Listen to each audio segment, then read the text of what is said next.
ফেরেশতারা একজন হাফেজ সাহেব এক খতম কোরআন শরীফ পড়ছে, আল্লাহ বলবেন ওনারে এক খতমের নেকি দাও। রমজানে এক পাবলিক এক খতম পড়ছে, ওই ফেরেশতারে কাউরে দাও 2 খতম। ফেরেশতারা কাল্লে পার্সিয়ালিটি হয়ে গেল না?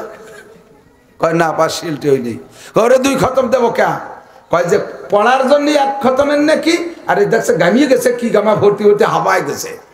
এতলু হুজুর বলেন এতলু আইয়াতা তা তাও পড়ে আর তো আরে পাবলিকে কি আমাকে মতো বিড়বিড় করে ভর্তি পারে? আমি 20 মিনিটে এক পারা ভর্তি পারি, হাফেজ সাহেবরা 15-16 মিনিটে এক পারা ভর্তি পারে, আপনার 2.5 ঘন্টা লাগে এক পারা ভর্তি, ঠিক না? হাফেজ সাহেবের কোনো জায়গা ঘামে না, আপনার পায়জামা প্যান্টও ঘামিয়ে দেখতে পানি বেরিয়ে যাচ্ছে। হাসে কে? ঠিক না? ঠিক না? আর ভর্তি তো সব ঢুকতে একভাবে পারে না, জায়গায় মতন জায়গায় এসে, জায়গায় মতন জায়গায় এসে। আলহামদুলিল্লাহ রাব্বিল আলামিন আর রহমান রাহাতুর রহিম করদর রহমান রহমানির রহিম রহিম রহিম মিমেজর মা মিম করদর মা আলহামদুলিল্লাহ মালিকি ইয়াউমিদ্দিন গনি গয় গয় গয় গয় গনি জোর গয় দিন রাম রাম কি হচ্ছে এই যে এই তাল কুয়ারা হচ্ছে, তার জানটা শেষ। আল্লাহ করে 2 খতমের নেকি দিয়ে দাও, ওরে 2টা বিল্ডিং দিয়ে দাও জান্নাতের মধ্যে। কোনো আফসোস থাকবে না জান্নাতের মধ্যে যাইয়া, শুধু একটা আফসোসই থাকবে, সেটা হলো ওরে আল্লাহ কেন আর 10 খতম পড়ি আসলাম না। দাম্মা হুয়া আহলুহু সুবহানাল্লাহি ওয়া বিহামদিহি সুবহানাল্লাহিল আযীম। রব্বি ইশরাহ লি সাদরি ওয়া ইয়াসসির লি আমরি واحلل عقدة من لساني يفقهوا قولي رب زدني علما اللهم أرنا الحق حقا وارزقنا اتباعه وأرنا الباطل باطلا وارزقنا اجتنابه। সকলে বলি আমিন। একটু দুরূদ শরীফ পড়ে নেই। আল্লাহুম্মা সাল্লি আলা মুহাম্মাদিন ওয়া আলা আলি মুহাম্মাদ কামা সাল্লাইতা আলা ইব্রাহিম ওয়া আলা আলি ইব্রাহিম ইন্নাকা হামিদুম মাজিদ। اللهم بارك على محمد وعلى آل محمد كما باركت على إبراهيم وعلى آل إبراهيم إنك حميد مجيد। ঐতিহ্যবাহী নিজামকান্দি আশরাফুল উলুম কওমি মাদ্রাসা এতিমখানা নিজামকান্দি কাশিয়ানী গোপালগঞ্জ বাংলাদেশের উদ্যোগে 44তম বার্ষিক তাফসীরুল কোরআন মাহফিল। অধ্যক্ষার মাহফিলের সম্মানিত সভাপতি, মাদ্রাসার সুযোগ্য সুদক্ষ মোহতামিম সাহেব হুজুর ও আসাতিজায়ে কেরাম, এই অঞ্চলের বিভিন্ন দলের রাজনৈতিক ছোট বড় নেতা নেতৃবৃন্দ, হযরতে উলামায়ে কেরাম, আইম্মায়ে মাসাজিদ, মাদ্রাসার আজিজ আমতুলাবা, প্রাণপ্রিয় দেশবাসী, পর্দার আড়ালে বসে থাকা মা ও বোনেরা, বৃষ্টি বাদলের ভিতরে সম্পূর্ণ প্রতিকূল পরিবেশে কাদা কিচড়, নিচের দিক দিয়ে ঠান্ডা, উপর থেকে পানি, এর ভিতর দিয়েও আল্লাহ পাক আমাদেরকে রাতের এতক্ষণ পর্যন্ত আহলে হক উলামায়ে কেরামের জবান থেকে অনেক অনেক ভালো কথা শোনার সুযোগ করে দিয়েছেন। এই অঞ্চলের অনেক মানুষের মধ্য থেকে আল্লাহ পাক আমাদেরকেই মনোনীত করেছেন এখানে আসার ও বসার জন্য। রব্বুল আলামিনের এই ইহসানের শুকর আদায় করে সকলে পড়ি আলহামদুলিল্লাহ।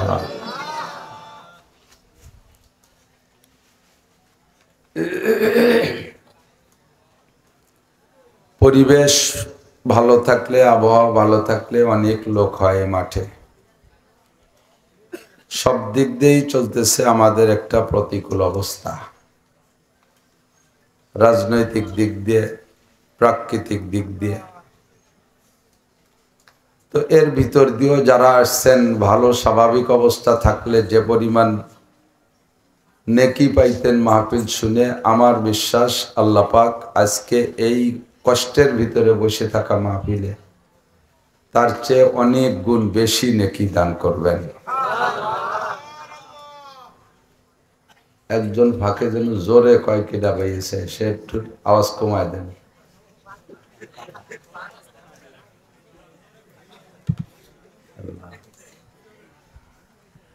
চুয়াল্লিশতম মাহফিল, তো কমপক্ষে 10টা মাহফিলে আমি আসছি আলহামদুলিল্লাহ, এখানে আগে পরে দিয়ে।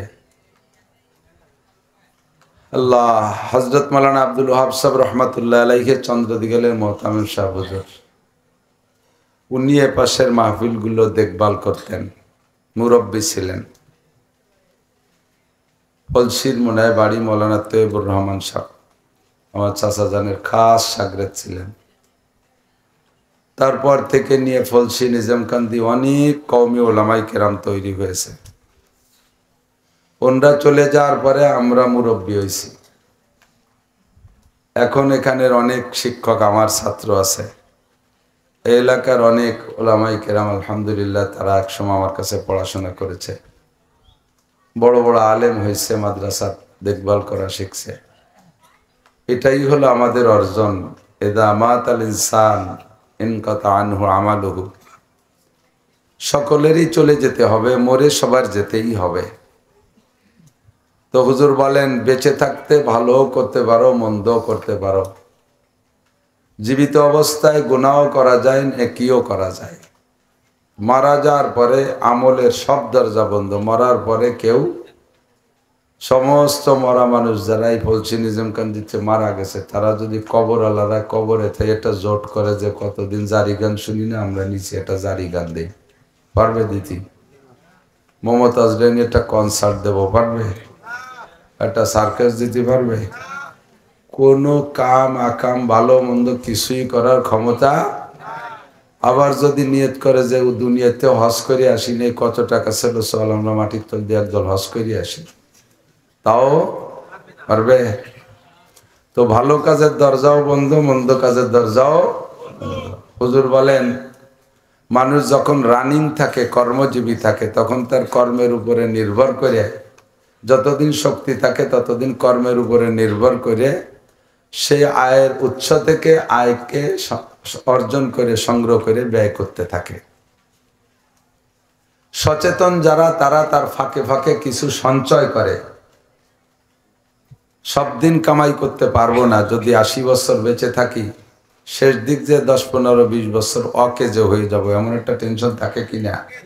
সম্ভাবনা থাকে, এমন একটা সম্ভাবনা থাকে।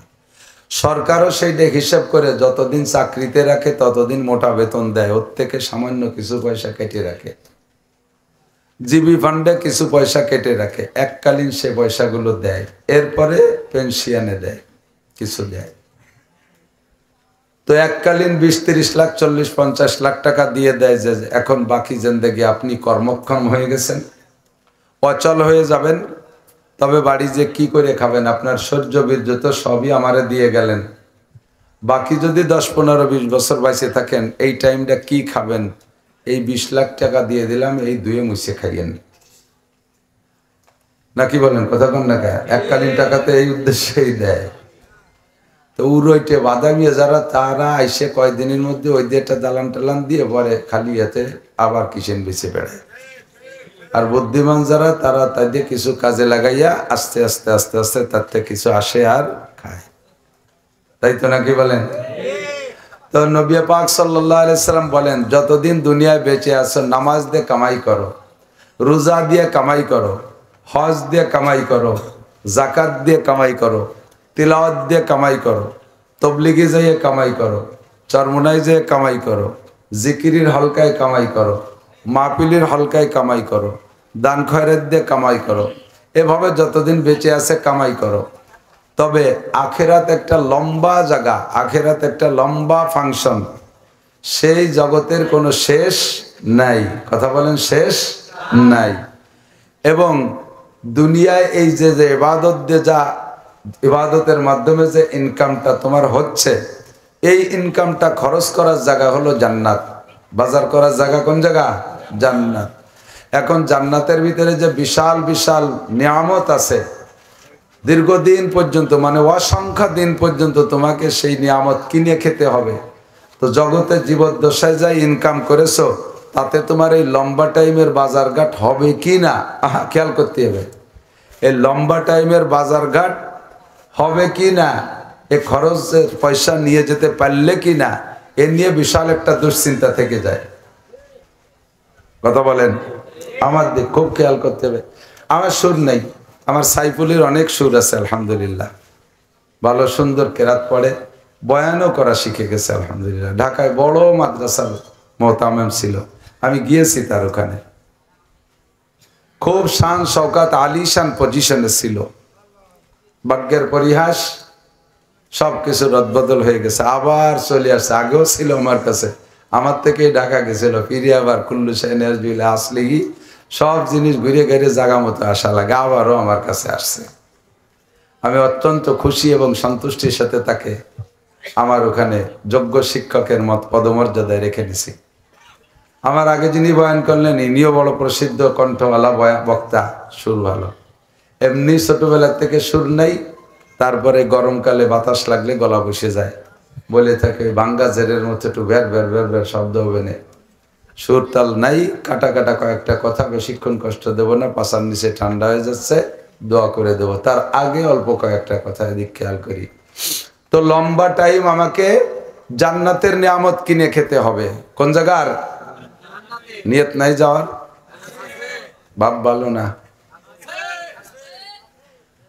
দুনিয়ায় যে যতটুকু আরামায়েশের ঘর বাড়ি বানায় আছেন, তার জন্য এই নিজস্ব ঘর বাড়িটাই জান্নাত। আর দুনিয়ায় এর এগেনস্টে আর একটা জায়গা আছে জাহান্নাম, তা তো আপনারা বলছেন নিজাম কান্দিরা মাঝে মাঝে যাইয়ে থাকেন। কোন জায়গা? গোপালগঞ্জ। তো দুনিয়ায় যা আছে আখেরাতে তাই আছে। তো দুনিয়ার জান্নাত নিজস্ব ঘর বাড়ি, আর এখানে জাহান্নাম জেলখানা। আর আখেরাতের জান্নাত তো জান্নাতি, আর আখেরাতের জেলখানার নাম জাহান্নাম। নিয়ত আছে জাহান্নামে যাওয়া? কোথায় যাবেন?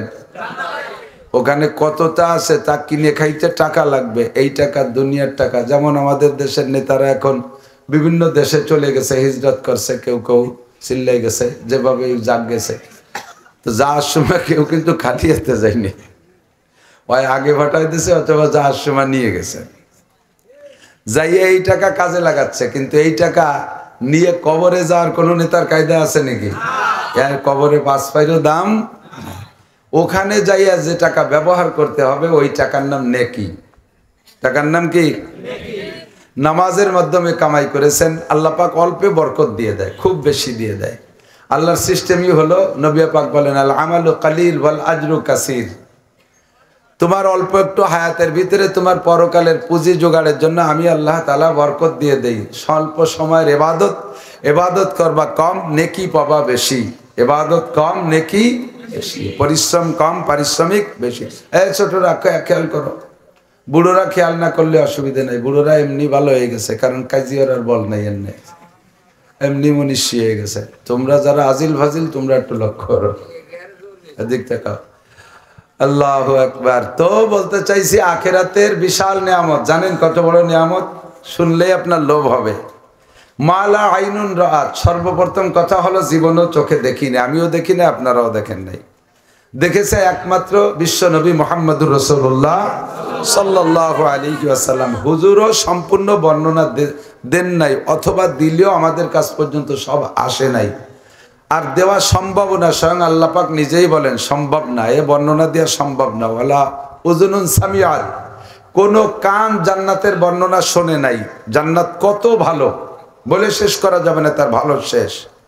ওয়ালা খাতারা আলা কলবি বাশার, যুবক, জান্নাত এত ভালো যার দুই একটা বললে তোমার মেনে নিতেও কষ্ট হবে। এটা কি করে সম্ভব? 1 নম্বরে জান্নাতের সমস্ত ফলদার গাছগুলোর গোড়া উপর দিক, একবারও সুবহানাল্লাহ করো না। গোড়া উপর দিক থাকাতে লাভ না লস? আম গাছটা একটু লম্বা হলে উপরের আম পাড়িয়ে খাওয়া যায় না, ফাইকুলিতে খেয়ে যায়, ঠিক না? খেজুর গাছ লম্বা, মাথায় ঠিলে পাইতে বাড়ি যদি সেই রসটুক তো গাছি বাড়ি থুয়ে যায়, পরে যে একটা আলাদা ঠিলে পাতে ওরকম জরা, জরা বাড়ার কেউরে পাওয়া যায় না। পরের সপ্তাহে গাছি আইসে জরা মদ হয়ে গেছে, তাড়ি হয়ে গেছে, খাওয়া যায় না বাড়িয়ে। ও যদি গোড়াটা যদি উপর দিক থাকতো, মাথা নিচে থাকতো, তাহলে কত সুবিধা হতো না?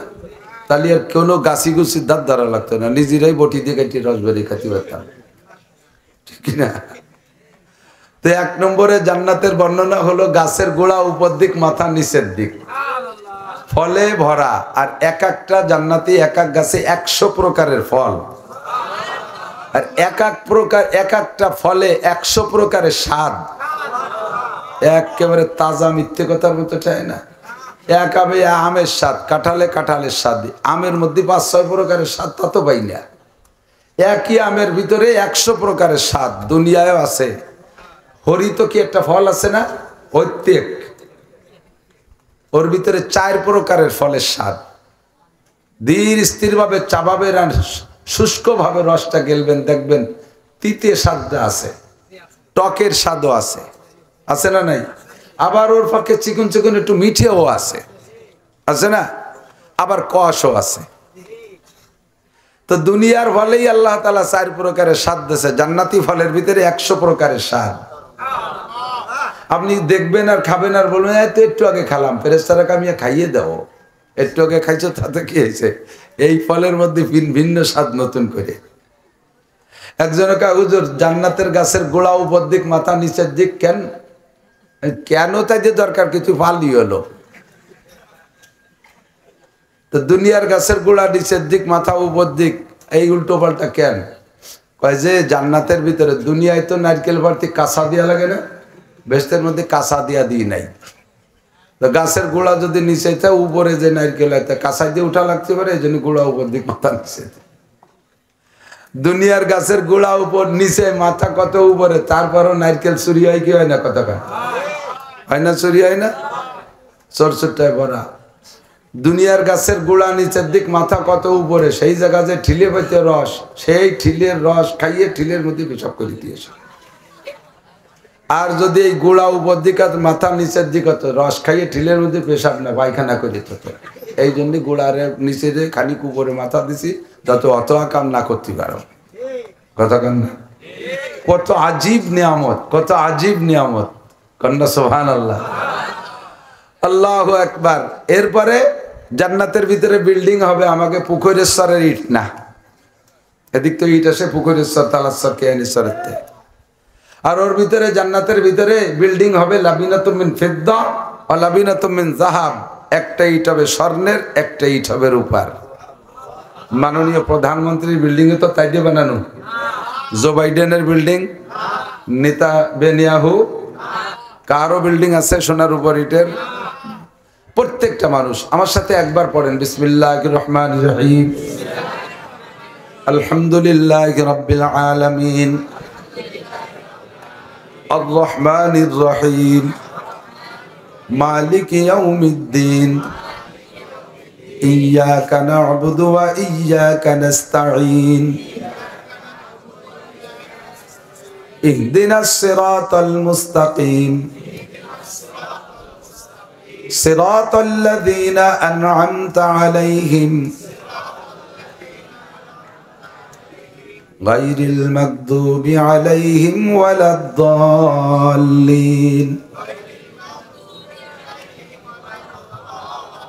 পড়ছেন? আল্লাহর কসম, যারা এখন পড়ছেন প্রত্যেকের নামে এক্ষুনি জান্নাতের মধ্যে 8 তলা বিশিষ্ট একটা দালান হয়ে গেছে। বিশ্বাস না হলে মরেন, মরে দিয়ে ফিরে এসে পান।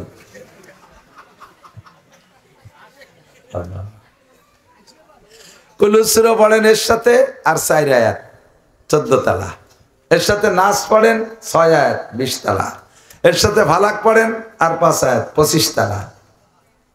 এভাবে যত পড়বেন, আমি বলি না, কালান নবী সাল্লাল্লাহু আলাইহি ওয়াসাল্লাম ইয়াকালু লিসাহিবিল কুরআন ইকরা ওয়ারতাকি ওয়ারাতিল কামা কুনতা তুরাতিলু ফিদ দুনিয়া ফা ইন্না মানজিলাকা ইনদা আখিরি আয়াতিন তাকরাউহা।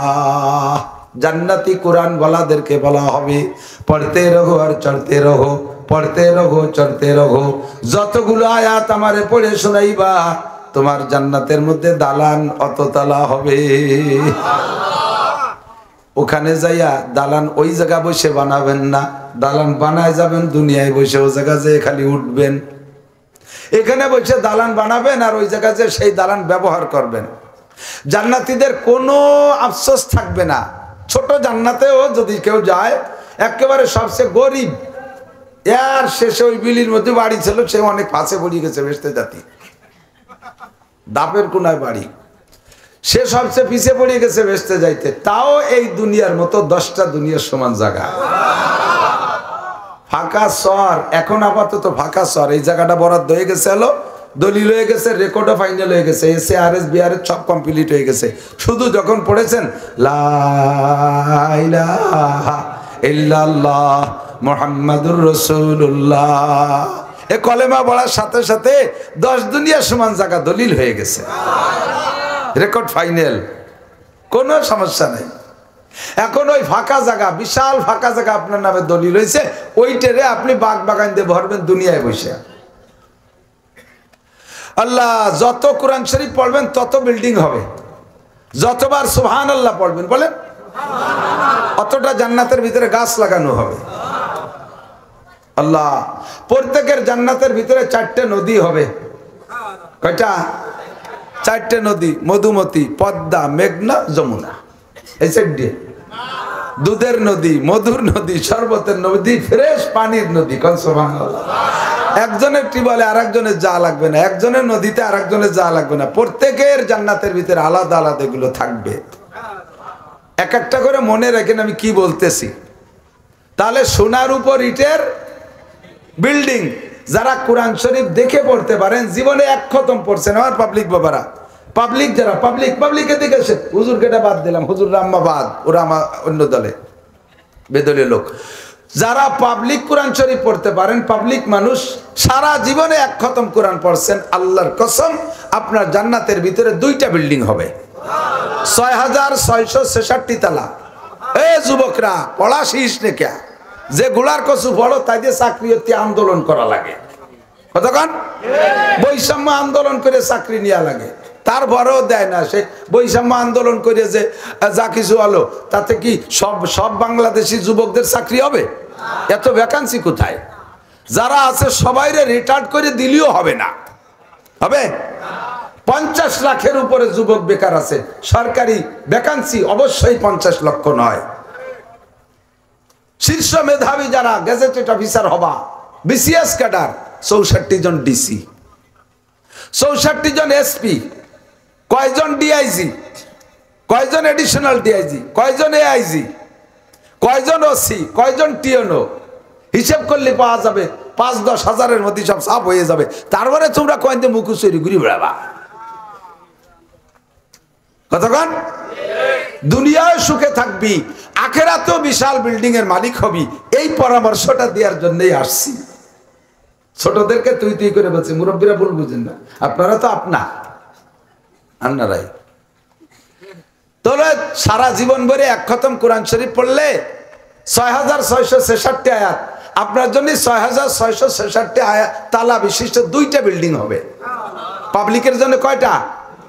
আরে হুজুররা বললি 1 খতমে 1টা, এর আল্লাহর কি মিথ্যে কথা করছি না। হাদিসে আছে, হুজুর বলেন পাবলিকে যদি কোরআন শরীফ পড়ে তাহলে লাহু আজরান, তার ডবল নেকি দেওয়া হয়। কেন? আর 10টা খতম কেন পড়ে আসলাম না? থাকবেন না এত বিল্ডিং এ, থাকবেন 1 রুমে, এত বিল্ডিং এর দরকার কি জান্নাতের ভিতরে? এদিক তাকান। আরে মিয়া, একজন মানুষের সংসারে 5 জন সদস্য থাকলে আমার বিশ্বাস আপনাদের বলছি নিজামকান্দি ধান ফলে ভালো, সর্বোচ্চ 2 বিঘা জমির ধান হলেই তার 5 জন মানুষের সারা বছরে খরচ হয়ে যায়, ঠিক না? কিন্তু ওই লোকটার যদি সঙ্গতি থাকে, সে কি 2 বিঘে কিনে বসে থাকে? পুরো ডাঙ্গা ধরে বিল ধরে কিনে ফেলানোর চেষ্টা করে। এত জমি দিয়ে কি আর বা? প্রাচুর্যের একটা আনন্দ, অনেক থাকলে একটা খুশি, বহু থাকলে একটা ভালো। এক সময় আমার বাড়িতে 4 ভাই এক বাড়ি ছিলাম, একটা বাথরুম ছিল, আব্বা মা আছে, 4 ভাই বিবাহ শাদী করছি। বাথরুমে যাইতে গেলে বদনা দিয়ে সিরিয়াল দেওয়া লাগতো, এত কষ্ট। অনেক বাড়ি ছিল ঝামেলা। আর এখন আমার বাড়িতে আল্লাহ পাক যা দিয়েছে, আমরা মানুষ 9 জন, পায়খানা 12টা, মেহমানকে জন্য 3টে এক্সট্রা। কত ভাব! এক পায়খানায় 14 জন মানুষ গেছি, তাও যা গেছে। সে সময় তার পায়খানা না করিয়া সে সময় পায়খানা আনার জন্য রেখে দিই নিত, যে ভাগে পাচ্ছি না, 10 বছর পরে ভালো ভালো পায়খানা পাই করিয়া সেই সময় পায়খানা কর। এ তো না, সে সময় চলছে, এখনো চলছে। প্রাচুর্যের একটা আনন্দ, কথা বলেন, প্রাচুর্যের একটা আনন্দ, ঠিক না? জান্নাতের ভিতরে একটা বিল্ডিং, একটা রুম হলেই যথেষ্ট, খুশি হয়ে যাবেন। কিন্তু আফসোস থাকবে, ওরে আল্লাহ, এই যে হাফেজ কারি সাইফুল ইসলামের 50টা বিল্ডিং, একজন হাফেজ ছেলে মাদ্রাসায় হাফেজ হইতে তার কমপক্ষে 1000 খতম না পড়লে হাফেজ হইতে পারে না। আর 1000 খতম মানে 1000 বিল্ডিং, 6666 তালা। এত বড় বিল্ডিং, অত বড় জায়গা, এত সুন্দর বাগবাগান, 4টে নদী, দুধের নদী, মধুর নদী, পানির নদী, শরবতের নদী। এরপরে রয়েছে আপনার জন্য 80,000 খাদেম। বলবেন না সুবহানাল্লাহ?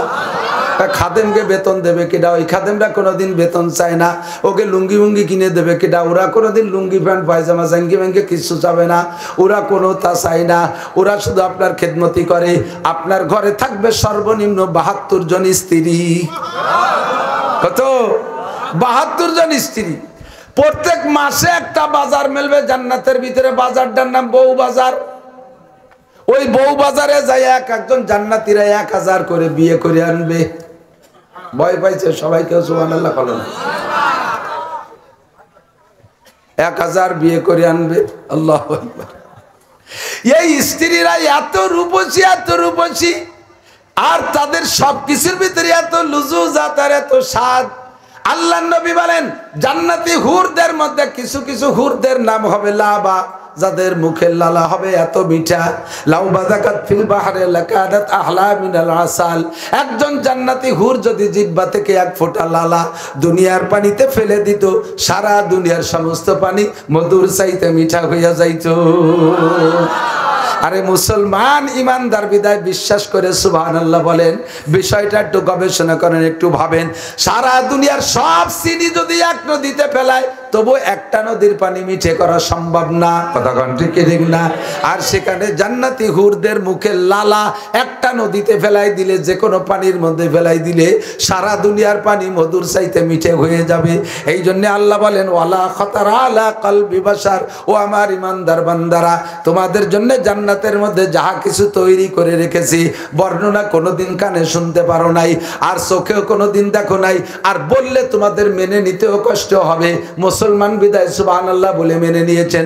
কাফেররা শুনলে হাসবে, ইহুদ নাসারা মুশরিকরা শুনলে হাসবে। কত বড় গাঁজাখড়ি গল্প, কথা কোন ঠিক ঠিক না? আল্লাহু আকবার। এই বিশাল নিয়ামত একটা দুইটা দিন না।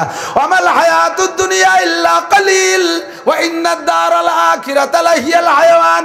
আরে দুনিয়ার জিন্দেগির একটা সীমানা আছে, 60 70 80 90 110 বছর 20 বছরের পরে আর কেউরে পাওয়া যাবে না। খোদার কসম দিয়ে বললে আমি মিথ্যাবাদী হব না। এই জায়গা ছোট বড় যারা বসা আছেন, 100 বছরের পরের একজনও দুনিয়ায় থাকবো না। কথা বলেন ঠিক ঠিক না? এ দুনিয়ার জিন্দেগি একেবারে সামান্য। তাহলে জিন্দেগি কোনটা? কয়বা ইন্নাদ দারাল আখিরাতা লাহিয়াল হায়াওয়ান। আখিরাতের হায়াতি হলো হায়াত, আখিরাতের জিন্দেগি হলো জিন্দেগি। মরার পর থেকে শুরু হবে আমার জন্য, আরে দেখ, মরার পর থেকে শুরু হবে আমার জন্য আখিরাতের হায়াত, আর তার শেষ নাই। বলেন তার কতদিন পরে শেষ নাই? 1 লক্ষ কোটি বছর, তারপরে আর 1 লক্ষ কোটি বছর, আর 1 কোটি কোটি বছর, কোনদিন শেষ নাই। এই লম্বা টাইম এত বড় বিল্ডিং ব্যবহার করবেন, লম্বা টাইম এত দুধ আর মধু আর পানি আর শরবত ব্যবহার করবেন, লম্বা টাইম এই অসংখ্য বছর আপনি এত স্ত্রী ব্যবহার করবেন, এত হুরগেলমান খাদেম খুদ্দাম আপনি ব্যবহার করবেন। জান্নাতের মধ্যে বসে থাকবেন, আপনার মাথার উপর যে এক ঝাঁক পাখি উড়ে যাবে, আপনি ছোট ছোট ঝাঁক পাখি দেইখা আশ্চর্য হয়ে বলবেন, রব্বুল আলামিন, এ পাখিগুলো কি খালি পর্যটক করে? এরা কি খালি উড়ে ঘুরে ঘুরে ফিরে বেড়ায়, নাকি এ পাখি খাওয়াও যায়। এ কথা মুখেও বলা লাগবে না, আপনি অন্তরে কল্পনা করার সঙ্গে সঙ্গে আল্লাহ রব্বুল আলামিন ওই পাখিদেরকে ইলহাম করবে, ও পাখি তোমাদের